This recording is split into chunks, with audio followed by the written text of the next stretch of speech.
The movie starts in a hospital. A doctor is telling two guys, an older looking guy named Andy and a more younger looking guy named Michael, that Michael's CT scan shows a big mass in his stomach and some lesions in his liver. She explains that she's not sure of the nature and the aggressiveness of the mass, and she suggests referring to him to an oncologist for more investigation like a biopsy and treatment. Michael and Andy were so shocked, and Michael was shocked to silence, but Andy kept asking the doctor nervously if Michael's disease is incurable, but she insisted that she's not sure and that they should see an oncologist, and she then goes on to recommend them one. When he didn't leave the matter alone after she tells him repeatedly that she didn't know in detail about the disease or the prognosis, the doctor finally asks them how they knew each other, and they tell her that they're neighbors, and Andy lives upstairs from Michael in an apartment. In the next few minutes, we see Michael and Andy making pizzas together, discussing about the meaning of life and existence, watching kung fu movies, solving jigsaw puzzles, and playing Paddleton, a game that they play with a tennis ball against a wall. In one of their conversations, Andy promises to tell Michael a halftime speech that he's been working on in secret. We see Andy at his work, and an attractive colleague asks him how he was doing and how he spent the weekend.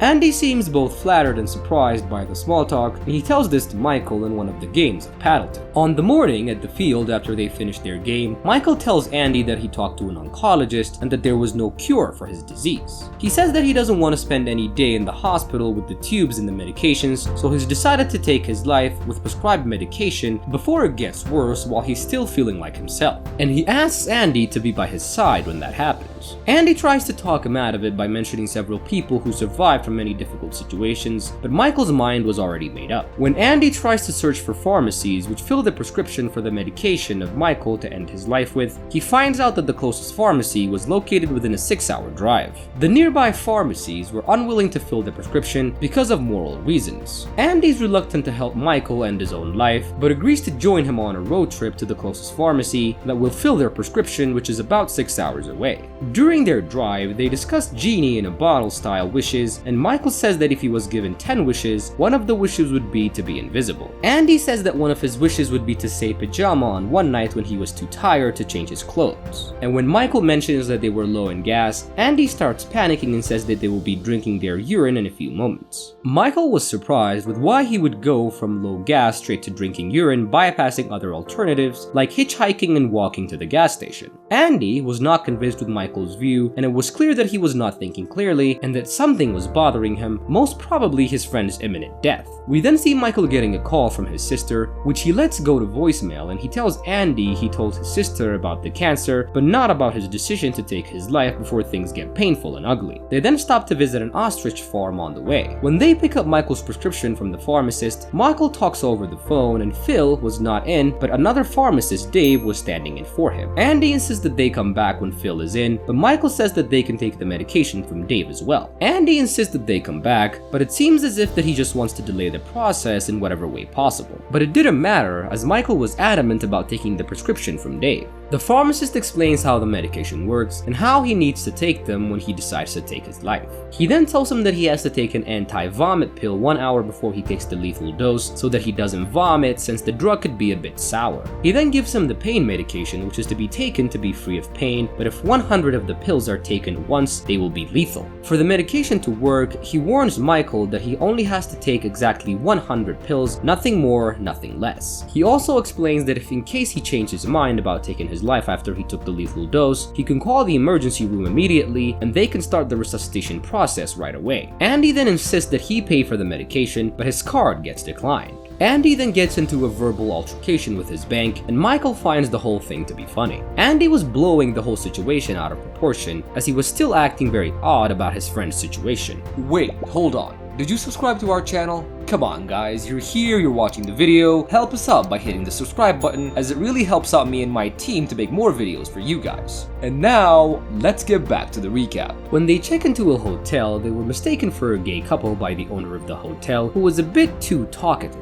Andy wanted to pay, but since his card was declined, he lets Michael pay, and he promises to pay back every cent once he sorts things out with his bank. In their room, Andy offers to put the medication in a safe place in his apartment, just so they know where it is. He then says that it's a safe place to put it behind the closet in case somebody comes to steal it. Michael laughs at the idea of somebody stealing his medication, but Andy insisted. Michael wasn't thrilled about the offer, so he placed the medication on a nightstand and lied down for a nap. While Michael naps, Andy goes to a nearby supermarket and buys a mini safe where he puts the medication inside and withholds the combination. When Michael wakes up from his nap, he wasn't happy to see his medication inside the safe, and he was very unhappy about Andy refusing to tell him the pattern to the safe. He tells him that he was not in the mood to play games and then suggests that they have a drink and go to an open mic night. Mike provokes Andy if he's really preparing on his halftime speech, so he goes to the bathroom and performs his speech to himself in the bathroom mirror. When Andy gets back from the bathroom, Michael has invited a stranger to their seat. Andy was not comfortable with another man joining them, but Michael insists for the stranger to stay. The man claims to be a kung fu fan, but when Andy asks him details about the movie the man claimed to watch and love, he was unable to answer most of the questions and ends up admitting that he watched the movie on YouTube, and that really irritated Andy so much. When things get heated between Andy and the man, Michael decides to perform a scene from their favorite kung fu movie on stage. His performance was horrible at the start, making people face away from the stage with a slowly rising uproar, but Andy comes to the rescue and makes it bearable. After the bar, they go to a hotel and they get into a jacuzzi while drinking, which was against the rules because it was after hours. They are then caught by the hotel owner, who was harsh about their misconduct at first, but she ends up joining them and starts blabbering on about how in love and adorable they look together. When they tell her that they were just friends, she says that she and her dead husband just assumed, and explains to them how he's always around her though he died many years ago. They were both uncomfortable by the lady, and Michael insists that he gets back to his room, but when Andy starts to leave, the lady tells him to stay. After Michael left the jacuzzi, she starts flirting with Andy, who is very uncomfortable as he mentions her deceased husband being all around her. She then tries to kiss him, and Andy asks her if it was okay since her dead husband is always around, to which she replies that he's always with her all the time, but not always around her as well. And Andy gets confused and freaked out by her response. In the middle of the night, Andy wakes up and starts screaming at Michael and shaking him as he thought that he might be dead. Michael then wakes up and asks him how his night was at the jacuzzi, and that calms him down. The next morning, Andy wakes up to find Michael in the safe missing. He panics and runs all over, looking for Michael, only to discover him in the hotel lobby, waiting to meet up for breakfast. Andy takes the safe and refuses to give up, saying that he paid for it, and Michael gets really annoyed and forces him to face the fact that he is dying and that Andy needs to respect his wishes, saying that he was the one dying, and Andy then says that he's the other guy and storms out of the hotel lobby. They then drive back home in silence, and there was no small talk or word games, just palpable silence. The next morning, Andy confesses to Michael how he can't act normal about his friend dying and how hard it's been for him. Michael's condition starts to quickly deteriorate, and he's sleepy for the better part of a day and nauseous all the time. He gets weaker and weaker, sometimes being unable to get off the couch to even eat anything. Andy then sits by him as he keeps vomiting. One night, Michael says that he feels great and he's ready to take the lethal dose, and he says that he wants to go when he's feeling great and not when he was in pain. Then Andy says that he's ready to say his halftime speech, and Michael says that he can guess what it would be like.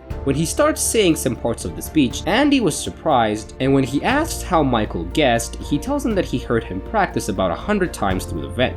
As they sit on the kitchen floor preparing the lethal dose of medication, Michael reveals that he used to be married for 1 year and 6 months, and he felt so bad about his marriage. He says that he used to think he wanted the married life, but that feeling faded away quickly, and he decided he needed to be alone and left his wife. In contrast, he felt a deep sense of belonging with Andy when they met, and he felt as though he finally found his spot. Andy replies that when he first saw Michael, he thought that he was weird and more like a serial killer in hiding, and he asked the realtor to find another occupant because of that. They discuss Andy's halftime speech, which Michael already heard through the apartment vents, and when they were done preparing the lethal dose, Andy reminds him the process of how he needs to take it for it to work properly. He then goes on to give him the anti-vomit so he won't vomit the lethal dose, and after taking the anti-vomit oil, he has to wait for an hour for it to work, and so they decide to go for a walk till then. While sitting on a porch waiting for an hour for the anti-medication to kick in, Michael asks Andy if the afterlife thing is real, and if dead people can actually communicate with the living, and if he would want him to try to contact him.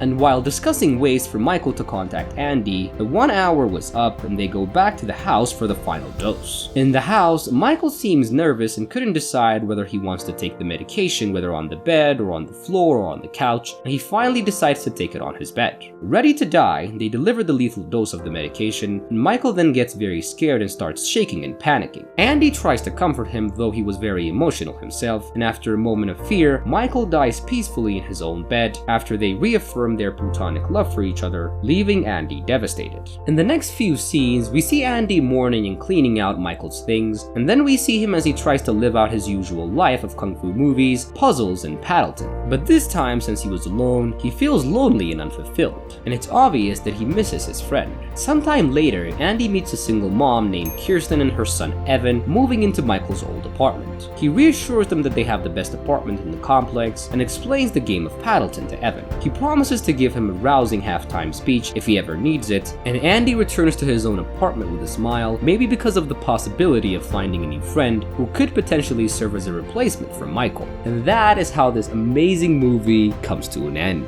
I hope you guys enjoyed our recap. Make sure to leave a like, leave a comment, also sub to our channel. I love you guys so much, and I promise to see you on my next recap. Bye.